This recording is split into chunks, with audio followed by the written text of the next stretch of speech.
Hello, everyone, and welcome to What Fresh Hell Laughing in the Face of Motherhood. This is Margaret. And this is Amy, and today we're talking about when parenting advice doesn't exactly fit.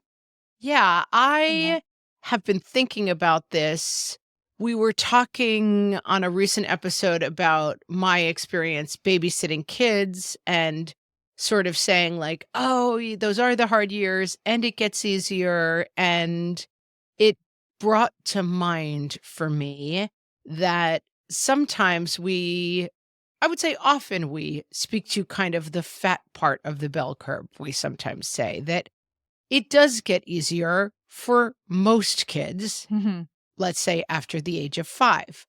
But there are kids for whom that is not true for a host of different reasons, while that we will talk about. Yep. Um, I am going to start with this quote from an article called One Size Doesn't Fit All. It is by Sarah Lyons. And she says, any mom of more than one child knows that every child is different and will react differently when faced with the same situation. They are also likely to react differently to the same parenting techniques. While it is important to be fair to all children, adjusting parenting style to fit the needs of each child can help with their development and long term behavior. And I think that this overall picture is that this is true for unique children within our own family. This is true at different ages and stages, right? Like advice that fits your 3-year-old may not fit that same kid when he's 13. And then it also fits for kids who are really much more outside the mold. We did do an episode called When Your Kid Doesn't Fit the Mold. So if this speaks to you, you may want to go back and listen to that episode as well. But here we're really focusing on parenting advice that may not fit specific kids. I come at this thinking that, like, it might not, and that's fine. It's totally fine. But we've had Carla Naumburg on our show. She's like Steve Martin on Saturday Night Live. We've had her on twice because we like her so much. And Wow, she's a anyway, repeat guest, the she's repeat guest. rare repeat Rare, guest. We rare. generally say we don't repeat, but sometimes it has to happen. Carla Naumburg is amazing, and she talked in the last episode we had, so now I'll have to link to that episode as well. She talked about the second arrow, which is actually a Buddhist concept that she just talks about in her book. That the problem is, like, something happens and then you feel a second arrow of shame on top of this. And what I mean is, when parenting advice doesn't fit your kid, that's okay that it doesn't fit your kid, but you feel, I think, then either a little bit of shame that that doesn't fit your kid, or anger, like, "Well, you're not talking to my kid right now," both of which, like, all of those things can be true. It's fine that a parenting advice doesn't fit your kid, but the problem is, do we have a problem with that? And then, of course, the problem is, what do we do instead? Absolutely. I think that's exactly right.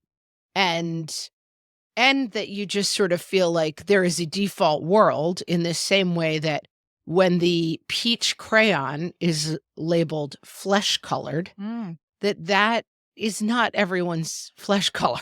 That is saying that, like, we're talking to the important people, the Right, the white people, regular the peach color. people, right? Right, the regular skin color is white, That the right, default right. is peach and that everyone else then is excluded, left out, or in the worst case scenario, like, actively, "We don't want you here if this is not the color of your flesh." I Mhm. think a lot of times, as with the peach crayon, that is not intentionally harmful, but it is passively harmful, and it is still therefore harmful. It's that second arrow, like, I'm thinking of this is years ago, I talked about, taking my kids to a family funeral.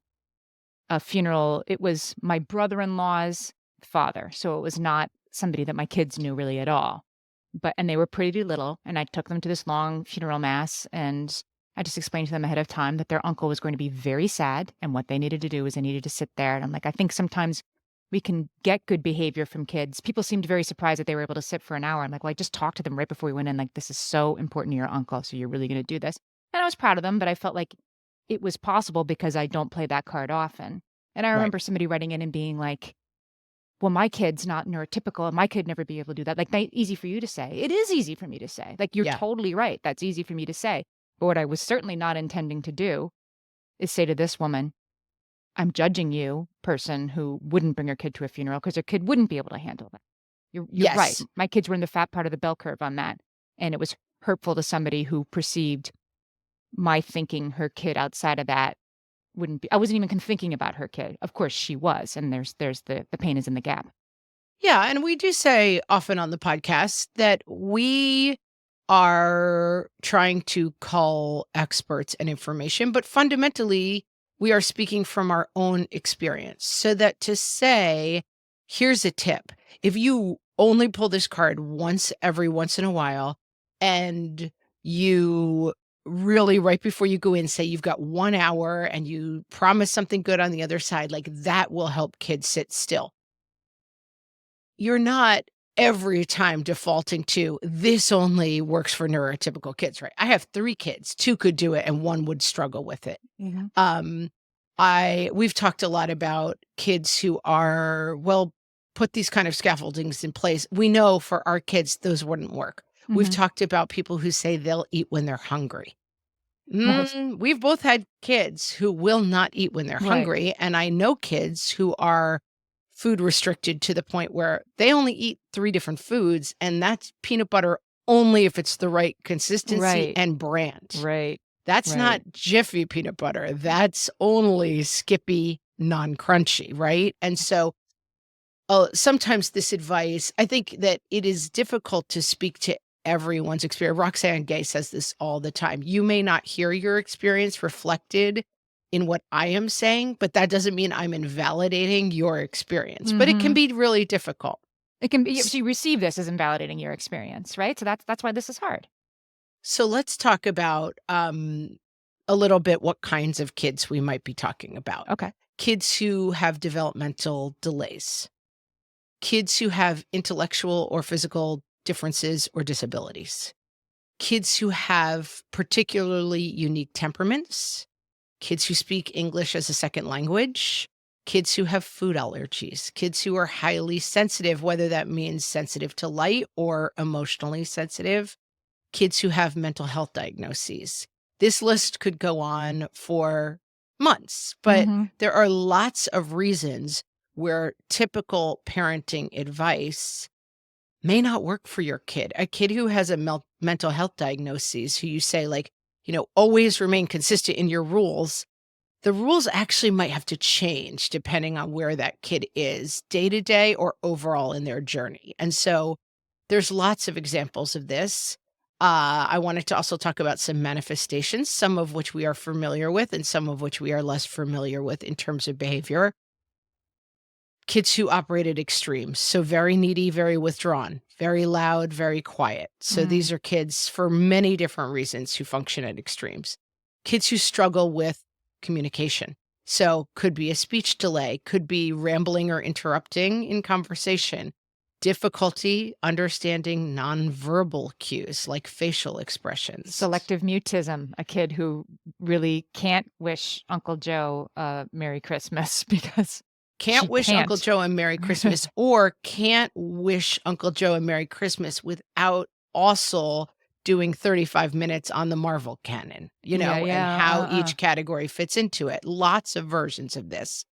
Slow developing or delayed motor skills, so clumsiness, difficulty in performing simple tasks, including buttoning, getting dressed. And so for these kids, it's like, yeah, get them involved in sports. That might not be the outlet for a kid.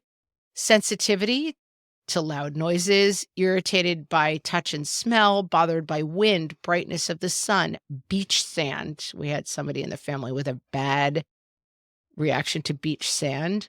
Under sensitivity may also be an issue. Yes, Kids who yes. twirl or spin, like to run around naked, roll in the mud or the dirt, that tends to Or be signs bouncing on of the bench at the restaurant and they're lots of bothering the lady bouncing. sitting next to you. Yep, Yes, yep. under sensitivity. Mhm. And then obsessing, playing same games over and over again with or without variance. And so we've talked about this. There is a spectrum of all things, and Yes. there's a spectrum of behavior that is like, my kid is so quirky that they're into magnetic fields, even though they're only 5. And that's a form of quirkiness. But there is also another end of the spectrum where my kid is quirky while other kids are engaging in a birthday party. My kid is unplugging and plugging the vacuum in the corner. And that seems unusual to the other parents and or unusual to the other kids. Mhm. And or my kid is in the corner covering their ears and screaming at the top of their lungs because they Somebody know that saying happy happy birthday. Yeah. birthday is gonna get Or sung, or and that it's that going to. Yep. does not work for Yeah. them. Yeah. And so I thought as we, continue to make the podcast and talk about all sorts of different things, that to take an episode out and talk a little bit more about, okay, if we're saying, because I think a lot of the things we're saying, and we'll talk about this as well, lots of parenting advice still works. And I mean, I have a kid who is quite a bit off of the mold, and lots of solid parenting advice works for all kids. Mhm. And I think that in general, finding ways to challenge your own kid is good. Finding ways to have your kid behave in a way that is their best behavior is always good. It doesn't mean like, well, listen, if you've got a kid who we just mentioned, forget everything we've ever said because it doesn't apply. Right. I think there's also a fat part of the bell curve of advice. Mhm. That right, some of it applies some of the time. And the other pain point I'm thinking, like, okay, you have a kid who, can't handle it when people sing happy birthday, which Right. people do sing in a weirdly loud voice, wouldn't you agree? Like, Yes, everybody and the goes like, song itself "Happy," is, but yeah, people kind of it's yell it in horrible this weird way. voices, and then someone I tries to think that if you have a harmonize, kid you're who like, can't "Slow handle your hearing roll, happy honey." birthday and it's a family party, then everybody can accommodate that, right? And the aunts and uncles know, like, okay, we're not going to do that. We're going to sing it really quietly. We're going to sing it later, whatever, and that's no big deal. And then you also have a kid who is sometimes going to be out in the world at Chuck E. Cheese, and someone who's going to start singing happy birthday. And what do you do then? You are still a parent who needs advice. That's right, and there may be times where universal advice fits for those kind of situations, the happy birthday, and there may be times where you need really different advice. Right. And I think there also may be times where the universal advice is harmful. And I want to talk about those Ah. examples when we get back. So we were talking before the break about feeling left out by advice that doesn't fit, feeling, othered by advice Mhm. that doesn't fit. And I think that there can also be times where advice that doesn't fit can be actually harmful. So Okay. let's talk about that. Okay. One example is I have a kid on the spectrum, and in there's a school of thought around autism spectrum disorders that the goal of treatment for autism spectrum disorders is to make a child present as neurotypical, that is the top of the mountain of the advice. That school of thought is going a bit out of style, Mhm. and that a metaphor that people sometimes use, and I will say this is me talking as me, I'm not citing research here, but there are parallels made, especially by actually autistic people, that this would be the same as trying to do like gay conversion therapy, to say that like actually to be a functioning member of society, you must be extremely masculine presenting if you are a male and extremely feminine presenting if you are a female. And that making that the goal in the Right. same way as making the peach crayon the goal, it just naturally excludes people. Right. You're flaunting your homosexuality. I'm not saying this. I'm quoting this. I just was watching a documentary last night about people in the 80s. Like, he never flaunted his homosexuality, by which they meant he never acted Like himself. like himself in front of us. Yes. Don't That's flaunt right. your autism. And I think that this is an area where in that parenting advice is societally based, which in some ways is appropriate, right? Like a kid running around a fancy restaurant grabbing food off of other people's plates is unacceptable to us as a society. We have decided that. I was recently at a showing of Mission Impossible at 8 p.m., and the people next to us had an 18-month-old with them who chatted throughout the movie cried at different occasions, and then at some point, in order to calm the baby, they put the Mickey Mouse Clubhouse on an iPad without headphones, and we were just sort of like, we're outside the social contract here, people. Like, I don't wanna yuck your yum, but this is no, this is not And you weren't like, acceptable. "Excuse me, I host a popular parenting podcast, and I I just wanted to say You you may might wanna know listen to our me episode." as yes. Um No, you did none of those things. You told me. You just were annoyed and watched the We movie, and like, "There's tried nothing I could do glaring, here." but then, yeah, it was one of those dilemmas of like, okay, they've already brought an 18-month-old to Right. Mission Impossible. They're Social not really contract is left they've in the already car. broken the social Yep, yep. contract. And so do we now wanna get into the, like, 20-minute fight of take your baby out? No, how dare you? This is my baby. And then we're fighting, and then everybody misses the movie, and then we miss the movie. And then best case scenario, the baby gets taken out, and then they hate us for the rest of the movie, and it's Yeah. awkward. We just couldn't quite figure it out. So anyway, we just sort of You instead just were the whole way miserable. home where we were like, "That was crazy." But getting back to our example of, like, I think it's always worth examining whether our social constructs work for all people. An example for kids on the spectrum is eye contact, right? That eye contact is part of our social construct, that looking people in the eyes is considered polite, professional. It's considered something that we should train our children to do. Look at Mrs. Wilson when she's talking to you, Mhm. right? That's something that's said. It is a classic trait of autism that kids and adults on the autism spectrum struggle with eye contact, that it is sensory overload for them. So it is worth examining whether or not the advice of you should make eye contact with people is worthwhile. And here is JJ McLeod writing for The Mighty about her son with autism and talking about how she gets a lot of advice on how to cure her son of Oh, autism. mhm.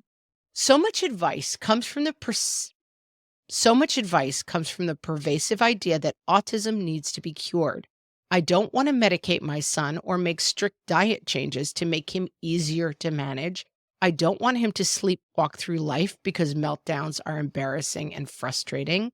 His meltdowns are an indication of a deeper and often unseen problem of anxiety control or sensory issues. They are something to be understood, not cured. Some things associated with autism, such as self-harm, are absolutely important to address and can't be ignored, but it doesn't mean we're curing him. Mhm. Yeah. And I think that this is where we get into problems around, like, here's how it is important to make your kids sit still, for example, in the instance we've used before. There are many kids, and this is something we're figuring out in education. I have a kid who has a wiggle board at school, so they can't they literally don't have to sit still. It's a board that goes on their chair that lets them wiggle back and forth, and it's slightly less distracting than, banging your chair. Yeah. But it also, because I know about this, sometimes making such a child sit still, make eye contact, look at the teacher the whole time, that makes a kid who is less able to pay attention than if you just let him have a wiggle board. If he's a wiggle board, he can listen in his own way, which might not look like listening to you, but is. I had a child who used to really kind of like roll around in the back of the classroom when they were little. And this one teacher just found it so funny. It's like, I can call on this kid at any time and they know exactly what they're doing. And to me, it's presenting as paying no attention. They're totally paying attention. So this teacher's very gracious solution for this kid was put this kid in the back so they're not distracting the other kids. And then I just check in every once in a while and absolutely they're paying attention. But when I tried to put this kid right up front next to me and sitting next to me, looking at me, sitting still, because that's what paying attention would be like for me, they It don't know was a what's going on. disaster. Right, because Right, they're putting all their because attention in sitting still. let's imagine that you have 100 units of attention, and that to learn the planets, you need 90 units of attention. But if you are being asked to sit still, and sitting still takes 80 units of attention for Right. you, Right. you don't have enough You don't have units enough left left over. to That's right. learn the planets. That's Yes. right. Yes. But even And that kid, I'm speaking for my own kid in that situation. Even that kid, there are times when he has to sit still, and maybe it's not in class to learn, and maybe it is. It's such a hard thing because it can't be like nobody can ever have an expectation of my child because my child lives outside the but expectations of that the world. child is now what, 18, right? Right, right. And they're sitting still much easier than when they were 6 also, right? I think Well, that that's true. sometimes it's a question of ages and stages, which Or brings that me or to my that making them next. sit still is not as important, right? When a kid like that is in college, nobody's gonna be like, "Can you please stop Well, I think it's the old, like, are bouncing?" you judging a fish by its ability to ride a bicycle versus its Mm. ability to swim? Because I think that I had a kid, oh my gosh, their preschool was like, he doesn't sit on the blue square. Like, it's blue square sitting time, and he doesn't sit on the blue square. And basically, like, they failed out of preschool because that was the only metric that was important to the preschool teacher, is whether you sat on the blue square. Now, this kid also was reading and writing at 3, could spell the word strawberry at 2.5, but they didn't sit on the blue square. I think the question is trying to approach a whole child as opposed to getting so limited in what skills are important that you're missing strengths for weaknesses. Mhm. Amy, I have a quote for you. Okay. It's from Lawrence Steinberg, PhD. Oh, I love Lawrence Steinberg. The same drive for independence that is making your 3-year-old say no all the time is what's motivating him to be toilet trained. The same intellectual growth spurt that is making your 13-year-old curious and inquisitive in the classroom is also making her argumentative at the dinner table. Inject that directly into my veins. That is such a huge paradigm shift for me. Yeah. Their That, like, irritating behaviors are developmentally appropriate because they're evidence of them getting to the next stage. and these are kind of positive takes on it, but I also think that your child who is covering their ears and screaming when all the 3-year-olds are delighted that Chuck E. Cheese the mouse has just, I'm sorry, he's a rat. Chucky the rat has just arrived to sing and Charles dance. Entertainment Cheese. The Charles rat. Entertainment Cheese has arrived to do his funny dance. That your child who is on the spectrum or sensitive or fearful, that's a terrifying thing to them. That's also serving them in different ways. That, like, seeing both sides of any picture is much more important than eliminating any specific behavior. So, Uh-huh. like, eliminating the behavior of don't you ever argue with me. It's like you're fighting the thing that's making them learn too. And Mm. so fighting the thing of, like, you are never allowed to scream is maybe stopping you from seeing the solution that, like, parents who have kids on the spectrum are quite familiar with of, we're going to go to the birthday party and we're going to go up to the mom as soon as we walk in and say, here's the thing. Well, we're going to need a heads up if a rat is about to appear or anyone is about to start singing. Right. Right. And some things happen unexpectedly, but my amazing kid who is super sensitive and that gives him a lot of good skills is not going to handle it well when the rat pops up. Mhm. So it's seeing that this is communication and that these skills have good sides and bad sides. I feel like that is a very good piece of parenting advice for those for whom typical parenting advice might not fit, that you need to sort of that's a perfect thing you could do to sort of make the other people in a situation aware without asking them to, like, not have Chuck E. Cheese come because your kid might not like it, right? There's a gray area between the your kid has a change for the world and your world has a change for the kid, which is like, "Can you Well, help me with this one thing?" and I think both things can be true, that, Mhm. like, a world in which my child in a wheelchair cannot participate in 14 of the 15 travel camp activities is unacceptable. A world in which everybody is okay with my kid screaming at the top of their lungs in quiet places is also probably not gonna happen. And Mhm. so there is another fat part of a bell curve where, like, where can we bring our kids in and where can we push the world to accommodate our children better? Yeah. And that finding those balances, I think it's super, super important. And I think I probably tend a little too much to like, I'm going to make my kid fit the world and I'm going to push my kid with differences to thrive. I also have a kid with differences who has those abilities, I mean, I read somewhere and I should have made a note of it, but it was talking about how some teachers, like how teachers can deal with kids who have differences. And she said, and I thought it was really interesting, and I hadn't thought about it this way. It's sometimes the kids who are closest to functional who we are hardest on. Because a kid who you can see a very clear difference, you're gonna, because most people are fairly decent, you're gonna go out of your way to say like, "Oh, okay, you're you have a limb difference here, which will make it hard for you to do this very particular activity. I will go out of my way to accommodate. Look at me doing it. It's great."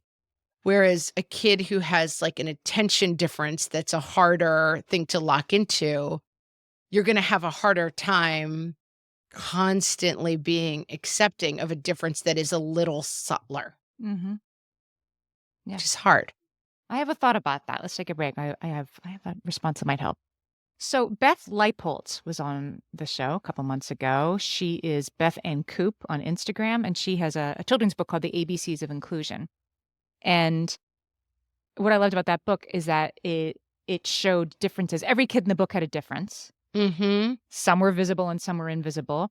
And the sort of takeaway of the book for me was like, right, every kid has a difference. Every kid has a difference. Like the flesh crayon applies to kind of nobody. At least in 2023, we're starting to understand that every kid is different and no kid is 100% fat bell curve. And Agree, I think that but helps for like off mindset.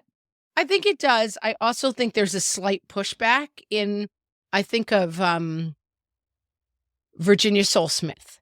We were talking about existing in a bigger body, and that Mhm. one of the things was, if they're doing like they weigh your kid at school. And I kind of said, um, "Oh, we don't do that kind of stuff. Like we just turn that kind of thing down." Because I've thought a lot about weight stuff. Yeah. And she said, "Yes, but it is easier for a person who appears to be more standard size to do that than a person in a bigger body." And I Mhm. am a person in a kind of medium body. I'm Mhm. not, I don't think whatever the categories is, I understood this, that Mhm. I'm on one side of that spectrum as a fairly like a slightly larger but athletic looking person. And that is more challenging than a person who is in a bigger body for me to say I'm not going to do it is different for them to say. Yeah. And I think similarly, yes, everybody is different, but like my kid likes the Ramones is and has a mohawk is different than like my kid screams and rocks during family events, that the Right. difference is, My yes, kid everybody carries an has a EpiPen. difference, Right, right. It's different. but it is different for people for whom they are way outside the fat part of the bell curve, I would Yeah. say.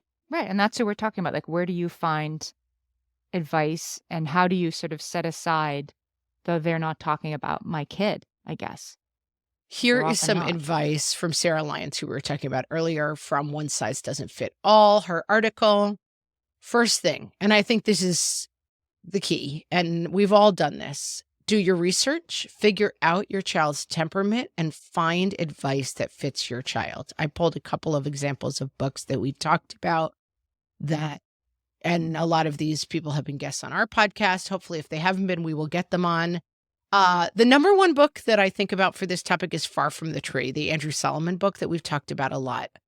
It changed my whole perspective on like life, parenting, everything. It is about kids. The idea is the apple doesn't fall far from the tree, but what if it does? These are kids who have significant differences from their parents. And how their parents are dealing with that, right? Like, it's definitely not about how to make your kid more like you. But how to No. become more accepting of a child whose lived reality is completely separate from yours. Yeah, and it's much more of like a anthropological Yeah. book than it's not an Mhm. advice It's not book an at advice book. all. It's a study. But I thought it was super interesting and gave me a lot of interesting ways to think about this. The Explosive Child, Dr. Yep. Ross Greene, we've talked about that one a lot. Mhm. Not What I Expected is a book by Rita Eichenstein and Daniel Siegel, and then Differently Wired, Debbie Reber, Friend who Debbie Reber. we have had on the podcast. Next point from Sarah Lyons, do a self-check. This is a two-way street, and we talk about this a lot with the kind of generic advice, and I think it's really interesting. In order to deal with your child's temperament, it's important to understand your own temperament. And I think, and we have talked about this as well, there is a reckoning and an acceptance phase about having a child who has differences that we underestimate the amount of work it takes. Mhm. Right, and That how painful it is when somebody expects kids to be able to do something that your kid can't do, like that second arrow. I think that's part of the process for the parent. And that acceptance is a huge part. I know for myself on my own journey, like I had somebody early on when my child was very young kind of say, well, this is your kid and this is what they'll never do and what they can't do. And it kind of put me back on my heels. And I was like, that's not my kid. And I stayed in that place for way too long of like, this is who my kid is and isn't. It that I found out in the long term doesn't really matter. Like, what does your kid need today, tomorrow, next week is more important than like, what do people think this is? What are the words? Are there stigmas? Like just figuring out like what we need to be doing here is what's ever best for this kid Mhm. next. Mhm. Um, I think teamwork is this is her third point. I think it's really important getting on the same page, especially with spouse, caregivers, mothers-in-law, Yes. fathers-in-law who may think that the most important thing in the world is sitting still through a funeral. Like Right. for some people, and that can be another whole reckoning, which is I am going to reject my need to be accepted by my mother in order to make this situation better for my kid. Yeah. I mean, I think about, trans kids and Yep. even going back to Beth Leipold's, like, some people think her kid shouldn't have cochlear implants, that that's a betrayal to the deaf community, and some people think, like, if when he doesn't have his implants, why doesn't he have implants in? Like, she feels like she needs to do what's right for her kid, but that means being okay with people thinking you're not doing it right and doing it anyway.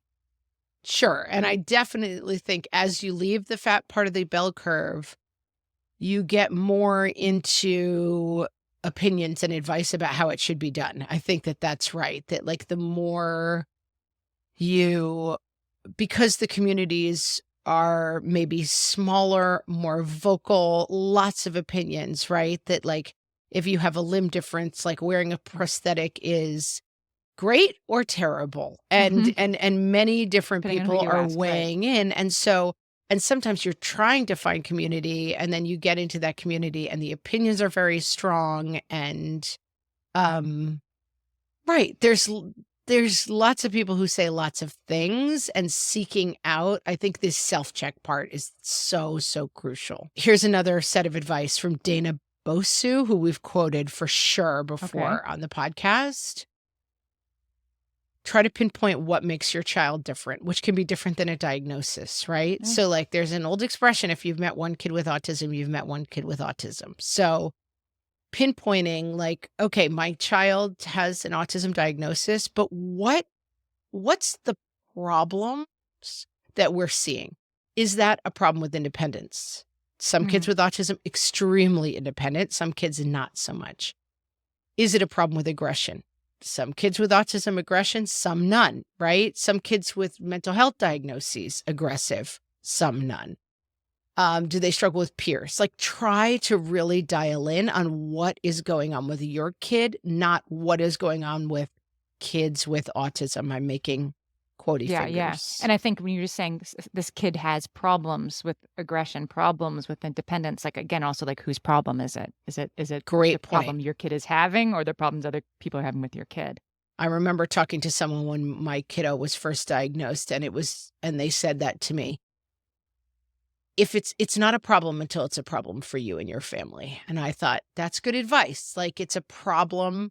And that problem might mean, like, to me, it's a problem if we spent a lot of time traveling, a lot of time on planes. Like, it was a priority for me to figure out how to get my young, sensitive kid onto a plane without it being an absolute nightmare experience. Mhm. Again, that's something that my child was able to do and able to accommodate. If that had not been, then the problem would have been how to find a location where we're most comfortable and we could see the most people the most parts of the time.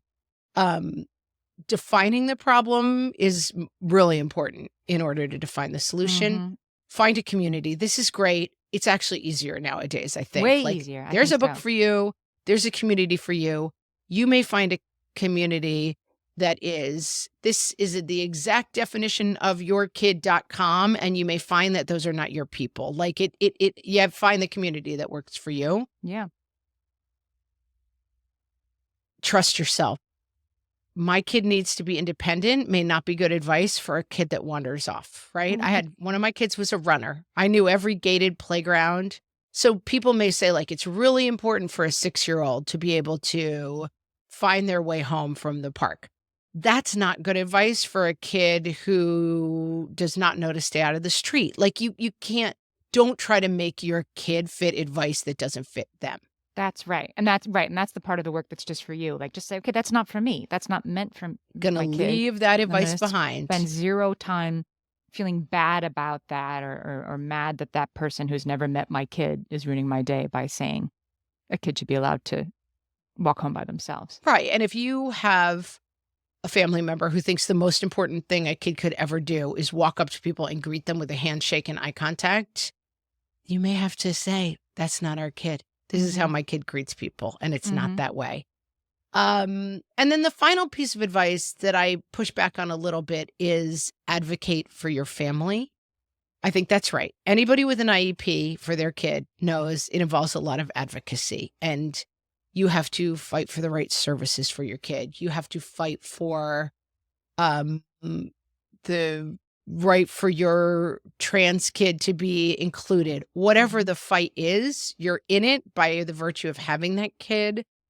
And we've had a lot of people say they're kind of accidental activists. Yeah. Whether having a Black kid in a school that is primarily white and figuring out, like, how to make your culture and your voice heard in that situation. I will say, I think sometimes this is really intimidating for parents. And, like, I was very much somebody who resisted, like, "Ugh, I don't want to be a special needs warrior mom. I just want to get through the day. I just want to be able to get on a plane. I just want to be able to do these things I want to be able to do. But I got a job. I got 2 other kids. I got a husband. I got hobbies. I got a busy social life. Like, I don't want to put on a cape and become a superhero. I just want to get through the day." And I think that sometimes the, like, you're your child's greatest and only advocate, that, like, the advice for moms is like, figure it out, but really take care of yourself. And then the advice for special needs moms is like, get your cape on. You got to Right. go to work. Think of and nothing else ever. think Right. of nothing else ever, because your new job is change the world. Right. And I think that you can also reject that advice too. You can also just get through the days like any other mom. You can have good days and bad days like any other mom. You don't necessarily have to become Captain Save the World because your kid has a diagnosis. You could just find your way through and make the best of every day. You solved it. You really did solve it this time. Solved it. You really Been did. there, done that. And I've been in the outside part of the fat part. And I know that a lot of my friends and peers and colleagues have been way outside the fat part of the bell curve. And it's hard out there. And for those times that we have spoken and excluded people in our audience, it's something that we try to think about. It's something that we try to work on. And I apologize for the times that that's happened. And, you can always write to us on our Facebook page, reach out to us, info@whatfreshhellpodcast.com. and let us know. Like, hey, as Amy said, she was responsive and receptive to the thing of like, yeah, that I get that worked for your kids at a funeral, but like might not have worked for mine. Right. Listen, do we get a moment of like, well, we're trying our best? Yes, we do. But it is useful to hear that kind of feedback to try to keep expanding our voice and the people that we're talking to. Yes. Very, very well said. Very well said. Well, I'll Thank give a you. brief shout out to What Fresh Hell Plus. If you love this show, if you want to hear bonus episodes, if you want to hear ad-free episodes, our entire archive, you can sign up for What Fresh Hell Plus. How do you do that? Go to the link in the show notes for this episode, or go to our Instagram, which is What Fresh Hell Cast, and you can tap the link in the bio. Those are the two easiest ways to get there. So sign up. Check us out. Bonus content, no ads. And with that, friends, oh, there's Marshmallow Yeah, saying there's my goodbye dog. to us all. And we will talk to you next time. So long.